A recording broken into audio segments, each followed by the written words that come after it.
most people will never understand what the other person goes through. In fact, studies have shown that between 13 and 14% of college students are actually homeless. This is a story that goes beyond what the average person sees. The struggle, in college, I was at some point homeless. the pain, So I felt like a burden. and the strength to overcome. I was a student that was rising at Savannah State University.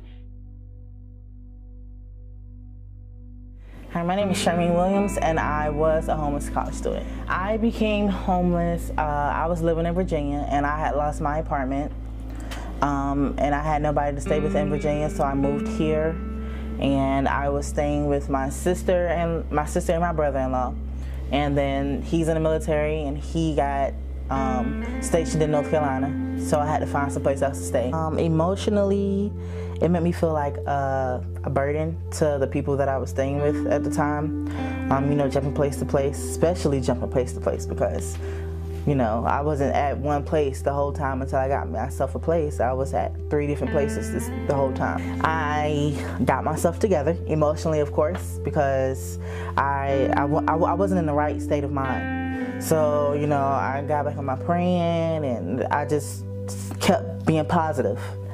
Thankfully, I found somebody who was willing to roommate with me to get an apartment. That way I wouldn't have to save up too much or only be able to work enough just to pay rent by myself. So, you know, that was a good part.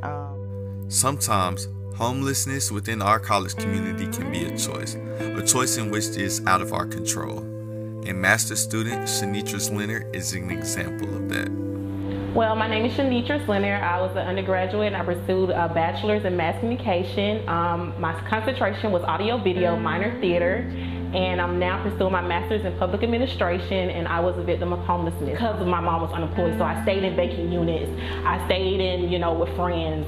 I stayed in cars, you know, and it was a very tough journey. And once I graduated from Savannah State University, I came to a dysfunctional home, so I had to leave that home and kind of enroll. From there, it became a choice. Homelessness then became a choice.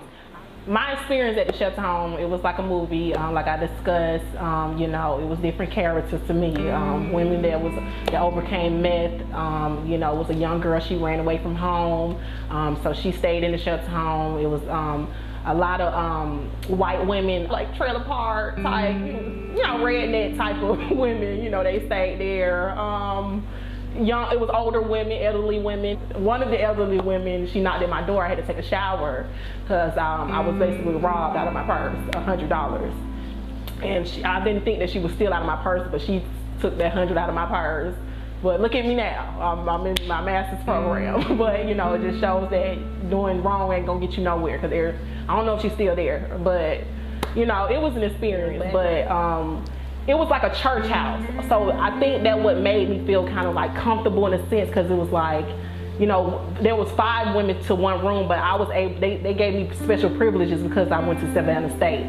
So it just shows that even when you do pursue a dream or goal and have to get into a predicament, maybe people treat you a little better. My journey and my experience, it's just, you know, I don't want to get too sappy about it, but I just know that I overcame it. Sometimes, in order to survive through college, you will go through situations that you would never think of. And the story of RASHAD Ramsey is no different. Hi, my name is RASHAD Ramsey, and for a certain period of my college matriculation, I was homeless. It was really more so like a displacement of housing at the time, and last minute decisions leading to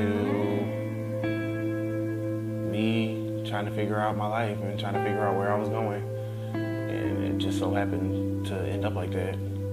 I graduated from college and decided to take on life how I should and move to another state and got an apartment with my cousin. Things in the job avenue weren't as foreseeable as I would have wanted it to be. And I moved to a state on like trying to take a leap of faith, and it just went south.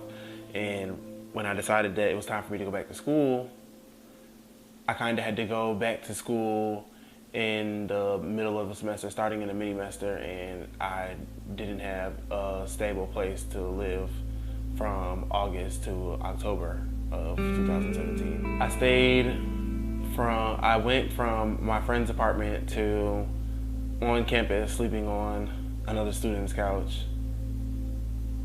I'm not really gonna elaborate on the people, but luckily I have friends who were able to assist me in my time of need until I could do for myself. I never seen myself like living from couch to couch, as people would say it, due to the fact of, coming from a family in which are very, fiscally responsible. It was more so like a pride issue for me rather than anything else. Like, I kind of feel like I went from having so much to having nothing in a short period of time, and then having to work my way back up. So, I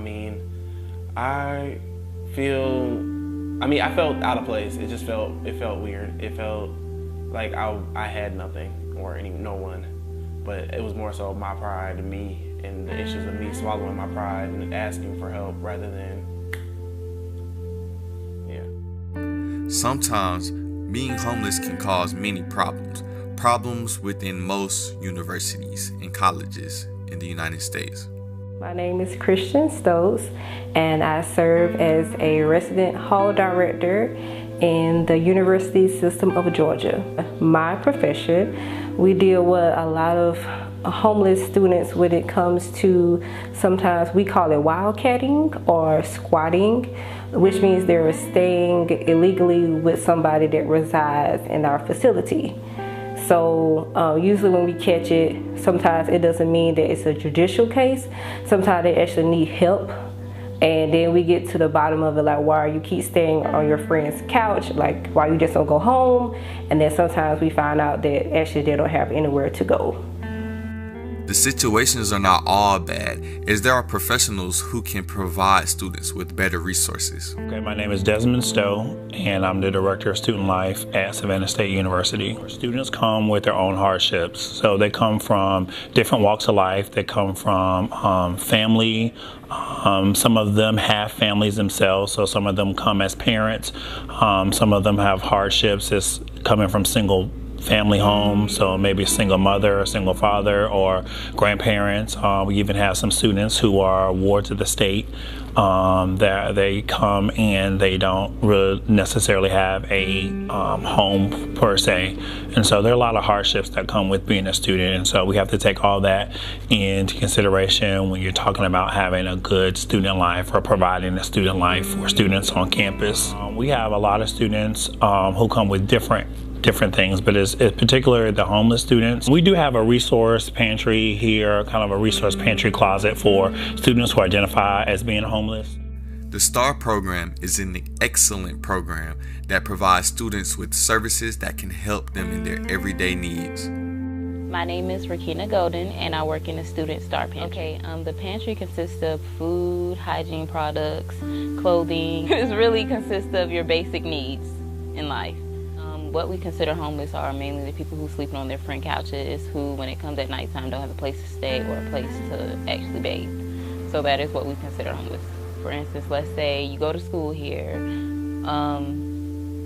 We do have a few people who actually had an apartment and they couldn't keep up with the payments, so they got kicked out, got evicted, and they come to campus and they stay with one of their friends. That's what we consider homeless, because if somebody walks in there, where are they going to go?